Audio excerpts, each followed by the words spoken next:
सो hi everyone, आज हम balance of payment करते हैं। सबसे पहले बैलेंस ऑफ पेमेंट का मतलब देखिएगा। बैलेंस ऑफ पेमेंट एक वो अकाउंट है जो ये देखता है कि उसकी एक कंट्री की मॉनेटरी ट्रांजैक्शन कितनी हुई है रेस्ट ऑफ द वर्ल्ड के साथ। रेस्ट ऑफ द वर्ल्ड का मतलब होता है अपनी कंट्री को छोड़कर जितने भी देश हैं उनके साथ कितनी मॉनेटरी ट्रांजैक्शन हुई है ड्यूरिंग 1 ईयर, एक साल के अंदर, 1 अप्रैल से लेके 31 मार्च तक, मतलब कितना लेन देन हुआ है, उन सब का रिकॉर्ड इस अकाउंट में किया जाता है। उसके बाद है component of BOP. Component of BOP में 3 अकाउंट है: current account, capital account and official reserve account. Current account देखो क्या होता है, सब रिसीप्ट एंड पेमेंट दूसरे देशों के साथ जो हमारे एसेट एंड लाइबिलिटी पर असर नहीं डालते, मतलब वो एसेट, वो सारी रिसीट और वो सारी पेमेंट जो आपके एसेट और लाइबिलिटी पर कोई असर नहीं डालती, कोई आपको फ्यूचर क्लेम नहीं देती, मतलब कोई जिम्मेदारी नहीं देती। फॉर एग्ज़ाम्पल मान लीजिएगा आपको किसी ने बाहर से कोई आपको गिफ्ट आया, तो आपको क्या जिम्मेदारी बढ़ी, मतलब फ्यूचर क्लेम कोई नहीं बढ़ा आपके सिर पे, तो कोई लाइबिलिटी नहीं बढ़ी। ठीक है, तो कहता है करंट अकाउंट में क्या क्या चीज़ें आती हैं।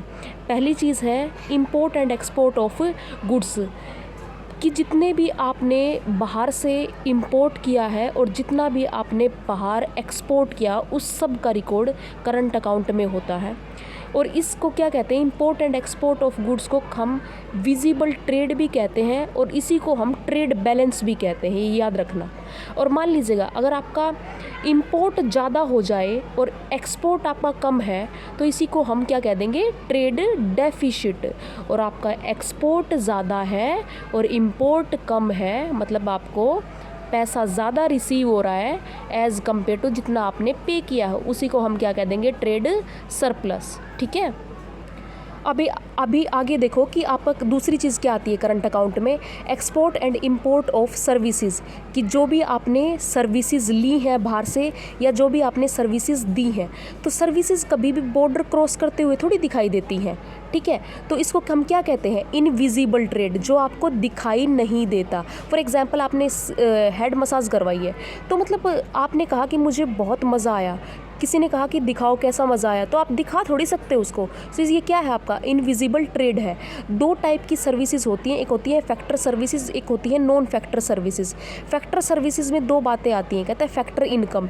फैक्टर इनकम में वो आता है जैसे मान लीजिएगा आपने किसी एम्प्लॉय को वेजेस या सैलरी दी है। ठीक है, इन्वेस्टमेंट इनकम क्या होती है, जैसे आपने कहीं इन्वेस्ट कर रखा था, ठीक है, और उससे आपको कुछ मिल रहा है। फॉर एग्जांपल आपने कोई बाहर यूएसए में बिल्डिंग बना रखी है, पर मंथ आपकी बिल्डिंग को बाहर वाले यूज़ कर रहे हैं, पर मंथ आपको उससे रेंट मिल रहा है, तो क्या ये इन्वेस्टमेंट इनकम है। आपने कहीं ऐसी जगह पैसा इन्वेस्ट कर रखा है, आपको पर मंथ क्या मिलता है, इंटरेस्ट मिलता है, या बिजनेस से क्या मिलता है, आपको प्रॉफिट मिलता है, तो ये क्या हो जाएगा, investment income. Non factor services क्या होती है, आपकी इंश्योरेंस, बैंकिंग वगैरह। ठीक है, उसके बाद तीसरी बात आती है, कहता है करंट ट्रांसफ़र, कि बाहर से आपको मान लीजिएगा कोई भी गिफ्ट या ग्रांट या डोनेशन आपको रिसीव हुआ है। ठीक है, और इसी को हम क्या कहते हैं, यूनिलेटरल ट्रांसफ़र, जो एक तरफी क्या होती है आपकी, मतलब आपको इनकम रिसीव हुई है या आपने पे की है, कोई जिम्मेदारी थोड़ी आती है आपके सिर पे। ठीक है, उसके बाद सेकंड आता है आपका कैपिटल अकाउंट। कैपिटल अकाउंट क्या होता है, वो सब रिसीट एंड पेमेंट जो एसेट एंड लाइबिलिटी पर असर डालती है। फॉर एग्जांपल आपने मान लो बोरो कर लिया, तो भाई जिम्मेदारी आ गई आपके सिर पे, कल को पे करना पड़ेगा। तो इसीलिए तो कहा मैंने, आल्सो फ्यूचर क्लेम अराइज, कि फ्यूचर के लिए भी आपके जिम्मेदारी आ जाती है। तो कैपिटल अकाउंट में क्या क्या आता है, कंपोनेंट क्या क्या है, पहला है बोरोइंग। देखो मतलब आपने बोरो किया है, किस तरह का, एक्सटर्नल कमर्शियल बोरोइंग का। एक्सटर्नल कमर्शियल बोरोइंग वो होती हैं जब आपको मार्केट रेट पर इंटरेस्ट पर आपको बोरोइंग लेते हो। फॉर एग्जांपल मार्केट में इंटरेस्ट आपका 10% है, कि 10% पर ही लोन मिलेगा। ठीक है, तो मार्केट इंटरेस्ट रेट पर आपने कोई भी बोरोइंग ली है, या एक्सटर्नल असिस्टेंस का मतलब होता है मार्केट में जो इंटरेस्ट है उस इंटरेस्ट रेट से आपको कम में लोन लिया है।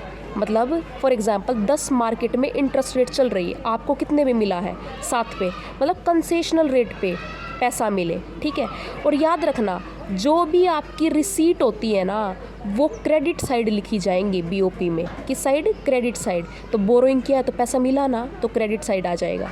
उसके बाद कैपिटल अकाउंट में दूसरा कंपोनेंट है फॉरेन इन्वेस्टमेंट, एफडीआई और पोर्टफोलियो इन्वेस्टमेंट। देखो या तो आपके देश में एफडीआई आ जाए या आपका कोई एफआईआई, दोनों में डिफरेंस क्या होता है? एफडीआई का मेन मोटिव होता है कि भाई कंट्रोल, ठीक है। मतलब एफडीआई और एफआईआई में यही डिफरेंस होता है कि मान लीजिएगा यहाँ पर आके किसी कंट्री ने अपना स्टोर ओपन कर लिया, ये कोई भी स्टोर ओपन वगैरह नहीं करते, वहीं इससे बैठे बैठे यहाँ की किसी कंपनी में इन्वेस्ट कर देते हैं, ठीक है। ये ज़्यादा फेवरेबल इसलिए होता है क्योंकि यहाँ पर मान लीजिएगा कोई अपनी कंपनी सेट करेंगे, ठीक है, तो उसमें ये थोड़ी है कोई अपनी कंट्री से 50 एम्प्लॉय लेके आएंगे, हमारी ही तो देश के लगेंगे तो उनको एम्प्लॉयमेंट मिलेगा, ठीक है। तो ये क्या होता है आपका लेस फेवरेबल होता है। ये होता है एक और डिफरेंस होता है कि जब आपकी किसी कंपनी में 10% से ज़्यादा इन्वेस्ट कर देना, कैपिटल का 10% से ज़्यादा, उसको एफडीआई बोलते हैं, और ये होता है लेस देन 10%। तो जो भी अगर आपका पैसा आएगा इनफ्लो, तो वो किस साइड आ जाएगा? आपका क्रेडिट साइड आ जाएगा, बीओपी के क्रेडिट साइड। उसके बाद आता है आपका थर्ड एनआरआई डिपॉजिट। जब एनआरआई के पास, नॉन रेजिडेंट इंडियन के पास ज़्यादा सरप्लस फंड हो जाए तो वो कमर्शियल बैंक में क्या करता है? डिपॉजिट करा देता है। तो पैसा आया ना, तो किस साइड आएगा? आपका क्रेडिट साइड आ जाएगा। उसके बाद आता है आपका बैंकिंग कैपिटल, कि मतलब foreign asset held by the commercial bank. Commercial bank ने फॉरेन एसेट को हेल्ड कर रखा, मतलब मान लीजिएगा सेविंग डिपॉजिट वगैरह है, ठीक है। तो पैसा आया तो किस साइड आएगा? Credit side. ये ऐसे आप अकाउंट बना लीजिएगा, अभी बहुत इजी हो जाता है, मतलब बहुत जल्दी रिवीजन भी होता है। उसके बाद आता है आपका fifth point short term trade credit. आपने जो भी परचेज़ किया, ठीक है, रिसीव हुआ, आपका क्रेडिट साइड आ जाएगा, ठीक है। और जो आपने पे किया, ठीक है, मतलब जो भी पेमेंट वगैरह की है आपने, मतलब मान लीजिएगा आपने शॉर्ट टर्म ट्रेड क्रेडिट का मतलब होता है जब आपने कुछ भी परचेज़ किया विदाउट अभी पे किए, आपने पे नहीं किया है, अभी पेमेंट नहीं की, उधार पे लिया है, तो उस डेट को जब आप कर्ज क्या करोगे, दोगे, तो किस साइड आ जाएगा? आपका डेबिट साइड आ जाएगा। क्लियर है? ठीक है। और कोई भी लोन वगैरह लिया है परचेज़ करने के लिए, वो आपको किस साइड आ जाएगा? क्रेडिट साइड आ जाएगा, ठीक है। उसके बाद थर्ड है आपका ऑफिशियल रिजर्व अकाउंट, बीओपी का कंपोनेंट। देखो ऑफिशियल रिजर्व अकाउंट वो होता है जिसमें हम सभी फॉरेन करेंसी का रिजर्व रखते हैं। जितनी भी फॉरेन करेंसी है, आरबीआई जो है उन सब का करेंसी का रिजर्व बना के रखता है, कभी ज़रूरत पड़ पे उसको यूज़ कर ले। और आपको पता होना चाहिए हमारी वर्ल्ड में चौथी रैंक है ऑफिशियल रिज़र्व अकाउंट के केस में, मतलब फॉरेन करेंसी के रिज़र्व के केस में। उसके बाद कहता है ऑफिशियल रिज़र्व क्या काम आता है? ये बीओपी को बैलेंस कराने का काम करता है। देखो बीओपी बैलेंस का मतलब होता है कि जब आपका करंट अकाउंट और कैपिटल अकाउंट का बैलेंस इक्वल 0 हो, ठीक है। अब देखो ये सारा जो है आपका बीओपी है, पर ये लास्ट में तो आपका ओवरऑल बैलेंस जो हो वो 0 नहीं आया, तो कितना आ गया? माइनस में आ गया, मतलब आपने बाहर ज़्यादा पे कर रखा है। तो देखो हम क्या करेंगे इस केस में, ऑफिशियल रिज़र्व अकाउंट से जो रिज़र्व था उसमें से इतना पैसा निकाल लेंगे। अब ये क्या होगा? ये माइनस का, ये क्या हो गया? प्लस का, तो क्या आ जाएगा आपका? 0। तो ऑफिशियल रिज़र्व अकाउंट हमेशा बैलेंस कराने का काम करता है, किसको? बीओपी को, ठीक है। तो act as a accommodating item, ये बाद में समझ आएगा आपको, मैं समझाती हूँ। उसके बाद कहता है बीओपी इक्विलिब्रियम, मैंने बता दिया। बीओपी डिसइक्विलिब्रियम का मतलब होता है कि आपका दोनों का बैलेंस, दोनों अकाउंट का बैलेंस आपका 0 नहीं है। फिर क्या है आपका? या तो आपका इनफ्लो ज़्यादा है या फिर आपका आउटफ्लो ज़्यादा है, ठीक है। तो देखो आगे है आपका नेक्स्ट टॉपिक, ऑटोनोमस आइटम और अकोमोडेटिंग आइटम क्या होते हैं। ऑटोनोमस आइटम वो होती है वो सारी ट्रांजैक्शन जो आपने अपने प्रॉफिट के लिए की है, आ गई बात समझ में। और अकोमोडेटिंग आइटम का प्रॉफिट से कोई लेना देना नहीं है, ठीक है। तो फिर किससे लेना देना है? ये बीओपी को सिर्फ बैलेंस करते हैं। तो इसीलिए मैंने कहा जैसे ऑफिशियल रिजर्व है, तो ये क्या है? आपका अकोमोडेटिंग आइटम है, इसने बीओपी को बैलेंस किया है। उसके बाद है आपका ऑटोनोमस आइटम, सारे अबोव द लाइन आइटम होते हैं। ये जितने भी आइटम है ना, ये क्या है? आपके अबोव द लाइन आइटम है, ऑटोनोमस आइटम है, ये आपने अपने प्रॉफिट के लिए की है। मैंने आपसे ये कहा कि भाई ये मत करो, हमारा बीओपी में बैलेंस हो रहा है, नहीं, आपने कहा नहीं करेंगे, तो ये क्या है? आपकी ऑटोनोमस आइटम, आपने अपने प्रॉफिट के लिए की है। उसके बाद आपने जब भी कोई गुड्स एंड सर्विसेज मंगवाए तो क्या है, आप हमें दिखाई भी दिया, movement of goods across the border cross करते हुए दिखाई देते हैं आपके ऑटोनोमस आइटम। जबकि अकोमोडेटिंग आइटम कभी भी बॉर्डर को क्रॉस करते हुए दिखाई नहीं देते। क्लियर है? ये ऑटोनोमस आइटम आपका बीओपी को इम्बैलेंस करते हैं, ये बैलेंस करते हैं। बस ये बात याद रखना, ओवरऑल बैलेंस से नीचे आपके अकोमोडेटिंग आइटम होते हैं और ये सारे आइटम क्या होते हैं, आपके ऑटोनोमस आइटम होते हैं, अबोव द लाइन। ठीक है, इसीलिए कह रखा ऑटोनोमस आइटम मतलब अबोव द लाइन। ये लाइन है मतलब ओवरऑल बैलेंस वाली, मतलब ओवरऑल बैलेंस निकालने के बाद ये वाली। ठीक है, क्लियर है? अब लास्ट टॉपिक आता है, कहता है बीओपी अकाउंट बनाया क्यों, क्या ज़रूरत थी ऐसी?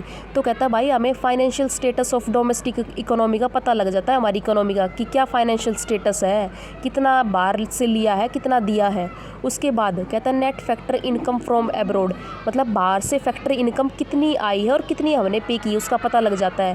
थर्ड पॉइंट है, कहता है हमने कितना एक्सपोर्ट किया है और कितना इम्पोर्ट किया है, इस बात का पता लग जाता है। उसके बाद है फिफ्थ पॉइंट, कहता है फोर्थ पॉइंट मार्केट पोटेंशियल, मतलब हमें मार्केट के साइज़ का पता लग जाता है कि कितनी एफडीआई आई और कितना मतलब पोर्टफोलियो इन्वेस्टमेंट आया। ज़्यादा इन्वेस्टमेंट मतलब ज़्यादा मार्केट साइज़। ठीक है, ज़्यादा बड़ा साइज़ मार्केट का। क्लियर है? तो पता लग जाता है। कहता है आगे मॉनेटरी एंड फिस्कल पॉलिसी, कहता है बीओपी अकाउंट का बनना ज़रूरी है भाई, उसके बेस पे बिहाफ पे हम मॉनेटरी एंड फिस्कल पॉलिसी भी बनाते हैं। ज़्यादा बीओपी इम्बैलेंस हो जाएगा तो उसके हिसाब से बनाएंगे। ठीक है, थोड़ा मतलब अपनी स्ट्रेटेजी में चेंज करेंगे, अपनी पॉलिसीज़ में चेंज करेंगे। ठीक है, हालांकि वैसे मॉनेटरी पॉलिसी और फिस्कल पॉलिसी में ये चेंज होता है, फिस्कल पॉलिसी हमेशा गवर्नमेंट बनाती है, मॉनेटरी पॉलिसी आपका आरबीआई बनाती है। क्लियर है? ठीक है, so thank you so much. अगर कोई भी डाउट हो you can ask me through the comment section. Thank you.